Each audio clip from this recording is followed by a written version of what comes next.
Madame, monsieur, bonsoir. À l'actualité de ce mercredi 14 décembre dans l'Aube, c'est un air de campagne qui souffle sur le département. Le candidat centriste à la présidentielle, François Bayrou, était de passage aujourd'hui dans l'Aube. Le président du MoDem a fait étape autour des lacs de la Forêt d'Orient. Reportage dans un instant.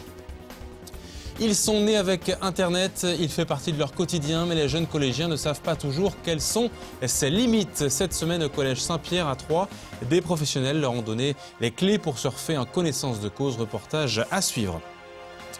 La magie de Noël dans son jardin à Saint-Par-les-Vosges. Une habitante ouvre son jardin justement aux visiteurs pour découvrir des personnages et un décor fait maison. Chaque année différent. Pour l'édition 2011, c'est Walt Disney qui tient la vedette. Ambiance magique garantie.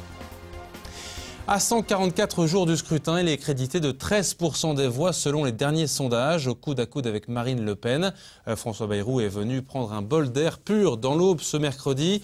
Un passage de quelques heures sur le thème de l'environnement dans et autour du parc de la Forêt d'Orient.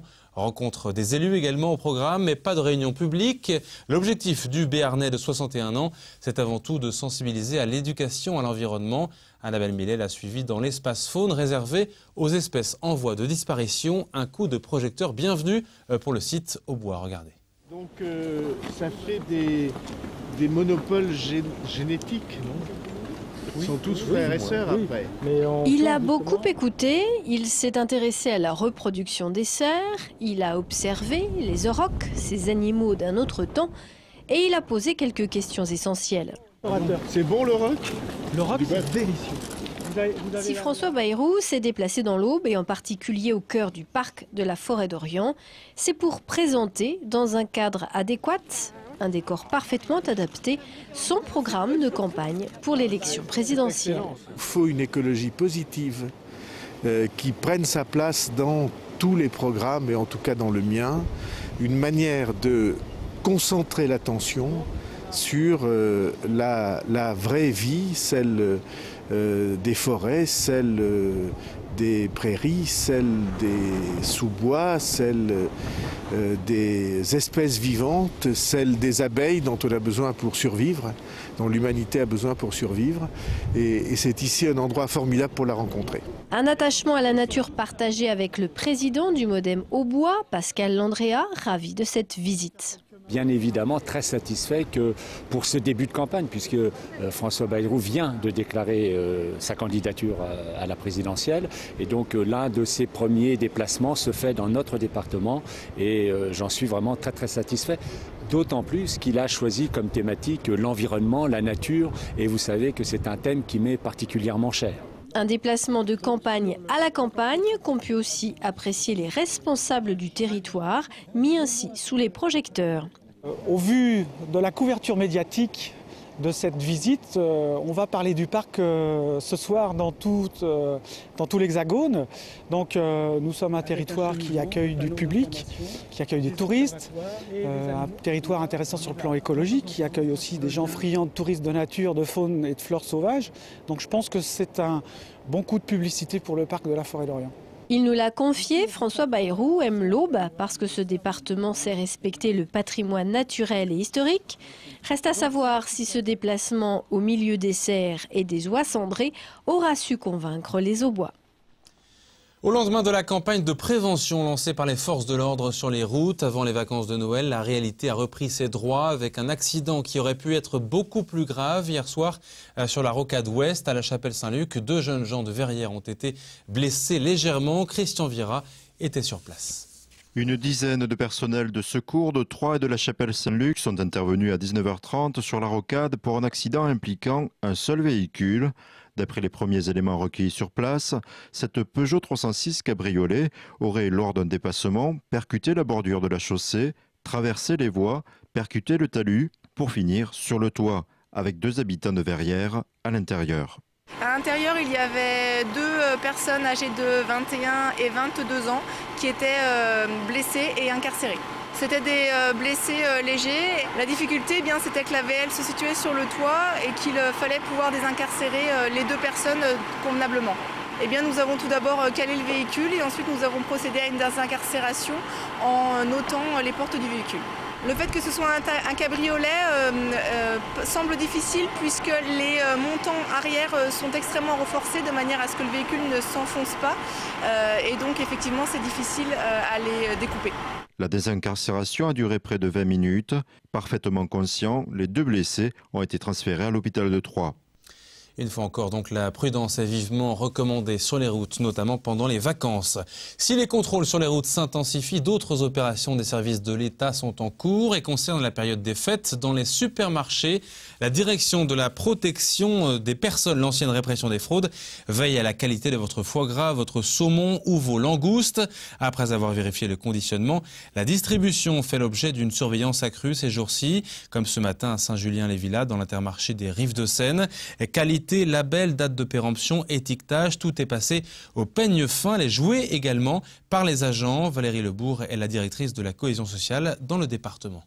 Concrètement, dans le secteur alimentaire, nous contrôlons les conditions d'hygiène de fabrication, les produits en eux-mêmes, savoir s'ils sont propres à la consommation. On contrôle l'hygiène des matériaux, l'hygiène des locaux, la formation du professionnel. Nous contrôlons l'étiquetage des jouets. Nous contrôlons également des aspects plus techniques sur les jouets. Par exemple, savoir si des petits morceaux ne sont pas détachables et ne sont pas dangereux pour la sécurité des enfants. Faire le bilan de l'année 2010, on a en gros sur le secteur alimentaire la moitié des établissements visités qui sont satisfaisants ou très satisfaisants. Une autre petite moitié où des anomalies sont détectées sur l'étiquetage ou sur les températures ou les hygiènes de fabrication. Sur le secteur des jouets, nous avons eu une alerte en fin d'année dernière sur des tapis de jeu, une alerte européenne où il a fallu vérifier que les professionnels effectuaient bien des retraits de ces tapis de jeu. Sur cette période de Noël, pas d'alerte particulière de même ampleur en tout cas. Et en tout, 26 établissements au bois seront contrôlés avant Noël. Bien souvent greffés à l'ordinateur, les collégiens fans de numérique ne maîtrisent pas toujours les dangers potentiels de l'utilisation de leurs loisirs favoris, Internet et les réseaux sociaux. C'est pour cette raison que le Collège Saint-Pierre à Troyes a consacré cette semaine à la prévention, une première dans ce domaine pour le collège. Ils ont ainsi pris connaissance des droits et des devoirs des internautes. Une prise de recul nécessaire. Reportage Damien Ardois et Christian Viera.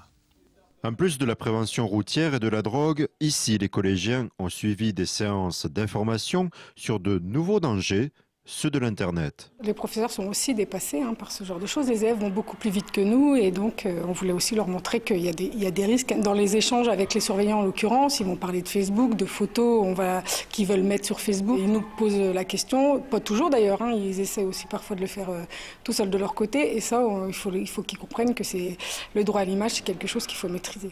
Téléchargement, blogs, réseaux sociaux, l'entreprise Calypso intervient dans l'ensemble de l'académie afin d'informer sur des risques quotidiens. Mais si vous enlevez le code justement du réseau Wi-Fi et quelqu'un vient télécharger sur votre réseau, c'est vous qui êtes responsable. Responsable à l'âge de 11 ou 13 ans, cela peut surprendre, mais dans les faits, la prévention quant à l'usage des réseaux sociaux est nécessaire dès la 5e. Ils sont peut-être pas en âge de l'avoir vu que c'est interdit aux moins de 13 ans, mais ils l'ont quand même et ils ne savent pas forcément les dangers qui peuvent y avoir derrière cette connexion ou même derrière Internet en général. Ils sont tous au courant du droit à l'image, ils sont tous au courant des droits d'auteur. Après, c'est pas pour ça qu'ils y font attention. On les prévient surtout que toutes les données qu'on peut mettre sur Facebook appartiennent à Facebook et qu'il peut les revendre à des fins commerciales. Les intervenants insistent sur le fait qu'Internet est un espace public où rien ne tombe dans l'oubli. Tout le monde peut aller voir les informations qu'on met sur nous et du coup faire vraiment attention à ce qu'on publie, aussi bien des photos que des vidéos que des commentaires. Les intervenants ont donné des clés afin de limiter les risques, une information utile, pas seulement pour les enfants. Quelquefois, ils vont chercher eux-mêmes des réponses, mais ce n'est pas souvent les réponses les plus appropriées. Donc là, le fait de faire venir des professionnels à ce sujet-là, c'est beaucoup plus facile. Alors bien sûr, les parents y sont associés, eux aussi, pour être un petit peu informés et être vigilants sur l'utilisation de l'outil informatique avec leurs enfants. De la 6e à la 3e, les 360 élèves du Collège Saint-Pierre ont suivi des séances d'information durant cette semaine consacrée à la prévention. Direction Saint-Par-les-Vôtres pour refermer ce journal avec ce soir encore une animation qui nous emmène vers Noël. C'est dans 10 jours, vous l'aurez noté, avec des décorations plutôt originales en bois, fabriquées et peintes à la main par une passionnée sur le thème de Walt Disney. Chaque soir devant son habitation, c'est le défilé des automobilistes pour admirer son travail qu'elle prépare d'ailleurs depuis plusieurs mois. Et Cyril Tavernès s'est laissé entraîner dans cet univers féerique visible à la tombée du jour.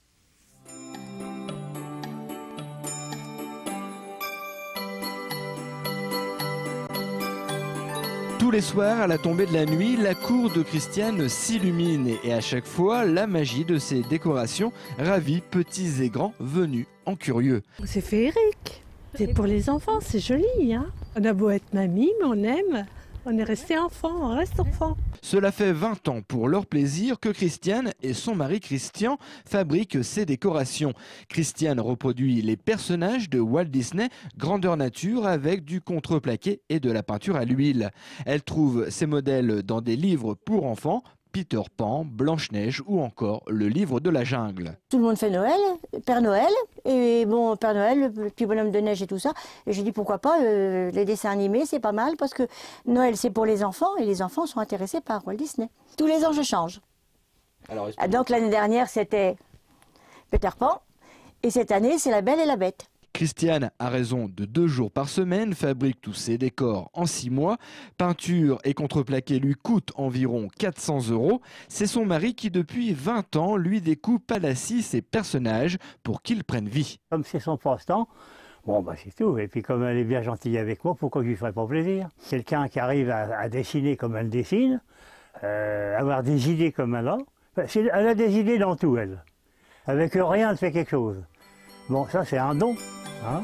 Ces personnages, une fois les fêtes de Noël passées, sont à vendre. En attendant l'année prochaine et un décor spécial autour de la Belle au bois dormant, la visite des passants est pour Christiane un cadeau de Noël permanent.